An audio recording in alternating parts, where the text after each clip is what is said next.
নমস্কার বন্ধুরা, recipe sweet সানভিকাতে সবাইকে স্বাগত জানাই। আশা করি আপনারা ভালো আছেন। আজকে আবারও চলে এসেছি দারুণ একটি রেসিপি আপনাদের সাথে শেয়ার করতে। আজকে যে রেসিপিটি আপনাদেরকে করে দেখাবো সেটা হচ্ছে কাঁচা বোয়াল মাছের কালিয়া। তো দারুণ হয় রেসিপিটা, খেতেও কিন্তু খুব সুন্দর লাগে, গরম গরম ভাতের সাথে দারুণ লাগে। তো আসুন তাহলে রেসিপিটা শুরু করি। তো বোয়াল মাছের কালিয়া করার জন্য আমি এখানে প্রথমে মশলা করে নিচ্ছি। আমি এখানে নিয়েছি পেঁয়াজ, কাঁচা লঙ্কা, রসুন আর আদা, এই সমস্ত কিছুকে ভালো করে পেস্ট করে নেব। তারপরে নিয়েছি এখানে বোয়াল মাছটাকে আমি ম্যারিনেট করে নেব। ম্যারিনেট করার জন্য এখানে নিয়েছি হলুদ গুঁড়ো, নুন, কাশ্মীরি লঙ্কা গুঁড়ো। আপনারা চাইলে কাশ্মীরি লঙ্কার বদলে এমনি ঝাল লঙ্কা গুঁড়ো ইউজ করতে পারেন। তারপরে যে মশলার পেস্টটা করেছিলাম সেটা দিয়ে দিলাম, আর এটাতে দিয়ে দিচ্ছি সর্ষের তেল। দিয়ে ভালো করে এটাকে মাখিয়ে নেব। মাখিয়ে ম্যারিনেট করে কিছুক্ষণ রেখে দেবো আমি। এভাবে করে একবার বোয়াল মাছ করে দেখবেন, দারুণ টেস্টি হয় খেতে, খুবই ভালো লাগে খেতে। তো এইভাবে করে আমি মশলাগুলো সমস্ত কিছু মাখিয়ে রেখে দিলাম আধা ঘন্টার জন্য। এবার এখানে আমি একটা টমেটো পেস্ট করে নেব, টুকরো করে কেটেছি। তারপরে দেখুন কড়াইয়ের মধ্যে সর্ষের তেল দিয়েছি, দিয়ে তার মধ্যে দিয়ে দিচ্ছি কালো জিরে ফোড়ন, তারপর পেঁয়াজ কুচি দিচ্ছি, দিয়ে এটাকে ভালো করে ভেজে নেব। আমি পেস্টেও পেঁয়াজ দিয়েছি, আবার পেঁয়াজ কুচিও দিচ্ছি।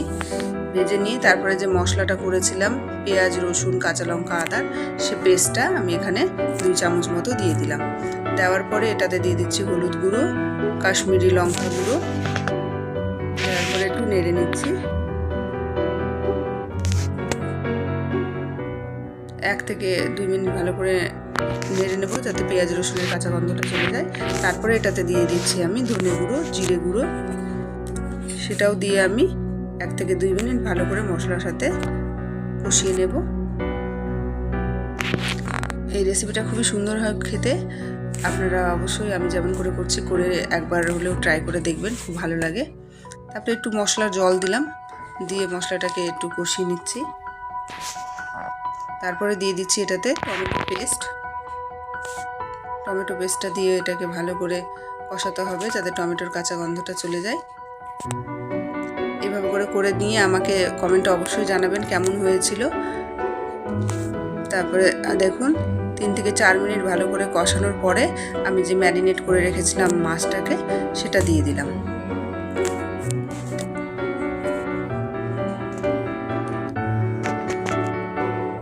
মশলার জলটা একটু দিয়ে দিলাম।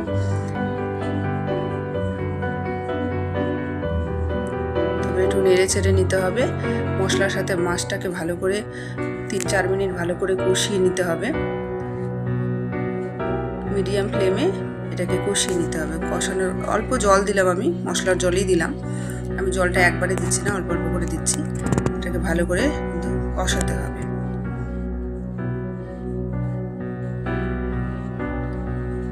এবার ভালো করে কষিয়ে নেব। 3-4 মিনিট কষানোর পরে দেখুন কি সুন্দর কালার একটা হয়েছে, তেল ছেড়ে এসছে। এরপরে আমি এর মধ্যে দেব গরম জল। ঠান্ডা জল আর ইউজ করব না, এটাতে গরম জল ইউজ করব, কারণ মাছটা প্রায় 50% মতো আমার কিন্তু কষানোর সময় কুক হয়ে গেছে। এর মধ্যে গরম জল দিয়ে দিলাম। তারপরে ওপর থেকে আমি 4টে কাঁচা লঙ্কা দিচ্ছি। তারপরে দিয়ে দিচ্ছি গরম মশলা গুঁড়ো। দেওয়ার পরে একটু নেড়ে চেড়ে নিচ্ছি, নিয়ে আমি এটাকে ঢাকা দিয়ে রেখে দেব। 3 থেকে 4 মিনিট ঢাকা দিয়ে রাখবো, তাহলেই কিন্তু আমার মাছটা রেডি হয়ে যাবে। তো রেসিপিটি আপনাদের কেমন লেগেছে, যদি ভালো লাগে একটা লাইক করবেন, শেয়ার করবেন, আর আমার পাশে থাকবেন। যারা নতুন বন্ধু আছেন আমার চ্যানেলটিকে সাবস্ক্রাইব করে প্লিজ আমার পাশে থাকবেন। তো আমার রেসিপিটি আপনারা এতক্ষণ ধরে দেখলেন, তার জন্য আপনাদের অসংখ্য ধন্যবাদ। আবার দেখা হবে নেক্সট আরেকটি নতুন রেসিপি নিয়ে।